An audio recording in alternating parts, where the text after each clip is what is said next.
Agora aqui comigo, vamos conversar com o Carlos Aros. Eu chamei você antes de tirar a máscara. Tava aqui, ó, tirando a máscara. É a prova que nos bastidores usamos máscara. Estamos todos de máscara. Aqui Ela estamos enroscou no óculos aqui, foi difícil. Estamos agora uma de tirar. distância segura.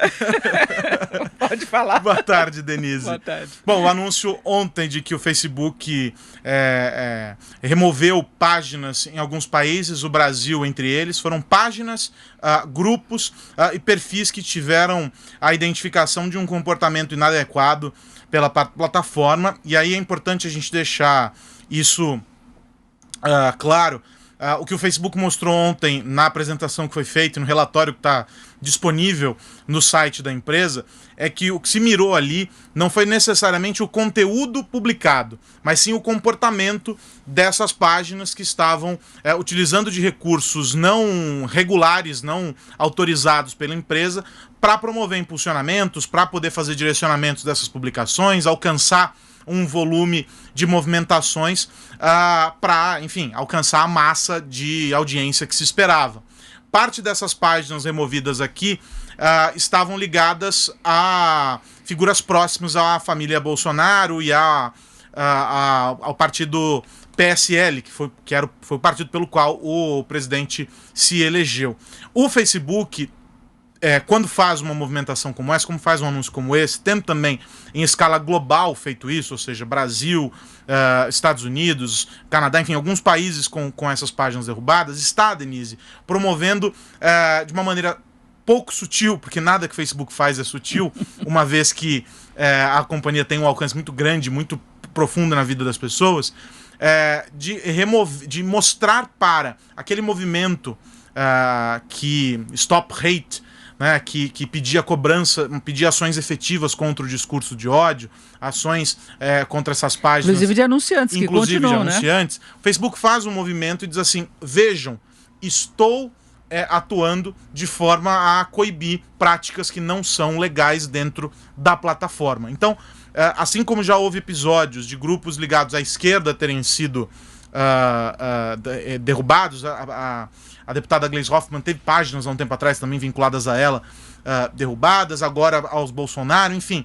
Não se trata nesse caso, isso é importante dizer, e hoje de manhã disse muito bem o professor Carlos Afonso, numa entrevista aqui para nós ao Morning Show, ele fez essa distinção, isso é muito importante, e talvez essa seja a conduta que todas as plataformas devem mirar, adotar formas de conter as práticas nocivas e não aquilo que está sendo dito. Porque quando você exclui um conteúdo pelo que está sendo colocado ali, sem que de maneira objetiva uma violação esteja acontecendo, um crime esteja acontecendo, você pode cair num campo da subjetividade, no entendimento enviesado sobre aquilo ser correto censura ou não. Censura mesmo, né? E você cai na censura.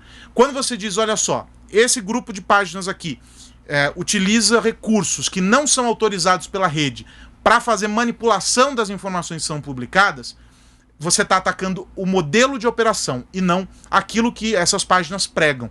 E isso é um pouco menos nocivo para esse debate, que já é um debate tão polarizado. E aqui no Brasil é que eles tinham o maior número de seguidores entre todas as restrições que foram colocadas pelo Facebook. Agora gerou muita especulação porque coincide com o momento de CPI das fake news, de investigação do Supremo, de operações contra apoiadores do presidente Bolsonaro. Então dá a impressão que é uma situação organizada. Talvez tenha havido mais denúncias levando o Facebook a agir em relação a isso, porque está se mexendo em tudo isso, não é? Em patrocinadores, quem que coordena esses grupos todos. Agora, sobre esse aspecto financeiro, Denise, é algo também curioso.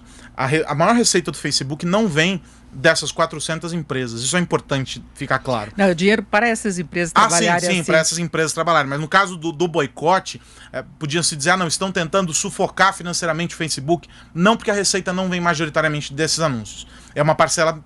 Óbvio, é dinheiro que se perde, que escorre por entre os dedos, mas não é o dinheiro esse dinheiro não faria diferença do ponto de vista estratégico para o Facebook. Tem um impacto, é evidente, mas não é o sufocamento financeiro que poderia ser feito. Nesse caso do boicote, é muito mais uma manifestação dessas empresas mostrando para os seus consumidores que, veja, não coaduno com este tipo de prática do que efetivamente fazendo algo. né? Então é muito mais um jogo de cena, usando como desgaste a imagem do Facebook para tentar ganhar algum tipo de ponto com o consumidor. Agora, o Facebook está com um procedimento geral diferente em relação a isso, porque eu vi várias pessoas se manifestando que não concordava e que o Facebook utilizasse as informações que são colocadas. Me chamou a atenção nos últimos dias, eu confesso que eu não sei se o Facebook já está tendo um procedimento diferente. Nesse caso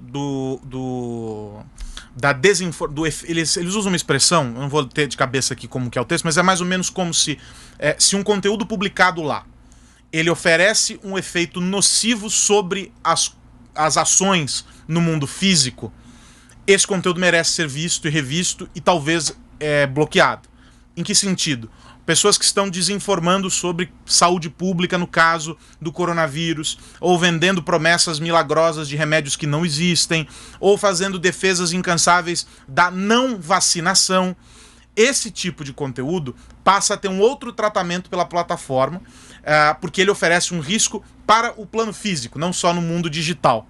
Então essa foi uma mudança recente.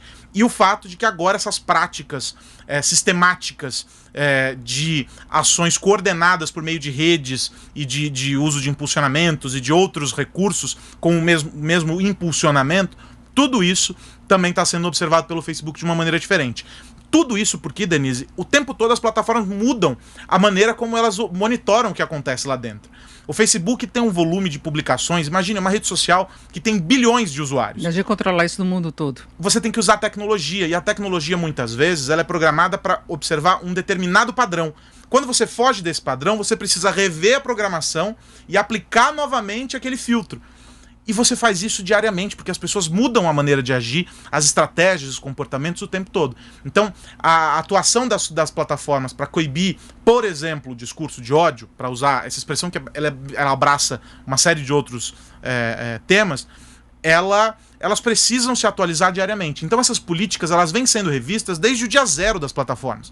Não é algo agora novo porque o mundo está polarizado. Essas mudanças são graduais, elas são recorrentes e precisa ser assim, porque senão você não acompanha também a evolução do comportamento dos internautas, das pessoas que estão usando essas redes. E pode manipular muito as pessoas, a gente não sabe se por ingenuidade ou má fé, mas a gente vê muita publicação, compartilhamento mesmo, né, de coisas idiotas que são mentira, que Sim. a gente sabe, até fazendo matéria, até acompanhando dia a dia o noticiário, a gente sabe que aquilo é uma grande bobagem. Sim. E as pessoas compartilham, vão compartilhando cegamente. E tem um outro aspecto, E pode ser responsável também nesse caso, né? Muito, e tem um outro aspecto muito interessante disso que você está dizendo, que e já tem vários estudos a respeito disso, que falam sobre a formatação dessas notícias falsas.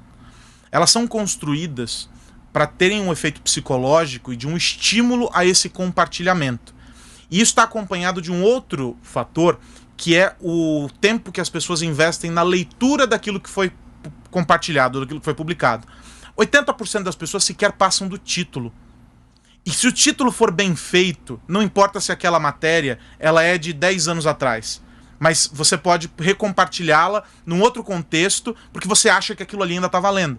Ou seja, o cara nem entrou na matéria muitas vezes, no link que ele está compartilhando na reportagem, para saber que aquilo lá de fato é verdade, só que foi publicado há 10 anos atrás, portanto hoje já deixou de ser uma verdade. Nós já tivemos isso inclusive em relação à pandemia, que antes não se recomendava o uso de máscara, depois passou a recomendar, porque a comunidade médica Sim. e científica foi descobrindo que a situação era diferente. Você vai se lembrar que o Facebook permitia antes, quando você publicava um link, ele permitia que você editasse o título daquele link quando você estava compartilhando.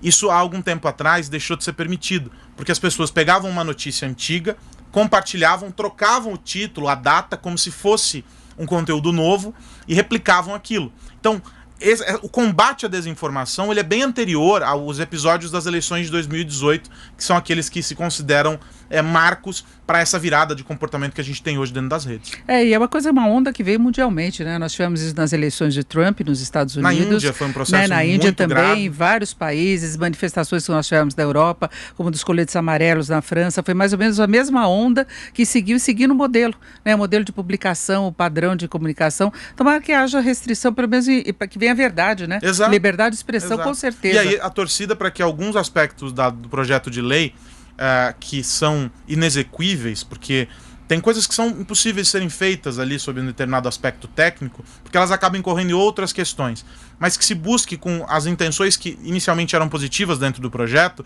um equilíbrio, e não se jogue fora uma evolução que a gente construiu até aqui com o Marco Civil da Internet, com as leis de proteção de dados, com uma série de debates que envolvem a nossa vida digital, que essa lei some e que os resultados sejam efetivos, e que não seja só uma cortina de fumaça dizer que se tem uma lei que, em vez de proteger o cidadão, se torna uma ameaça pro dia a dia dele na internet. Com certeza, e censura, Exato. Né? Que é tudo que a gente não quer. Isso aqui não pode ter. Obrigada, Aros. Até mais, Denise. Tchau, tchau. Bora por a máscara, tá? Põe a máscara direitinho, tá saindo do estúdio agora. Até mais.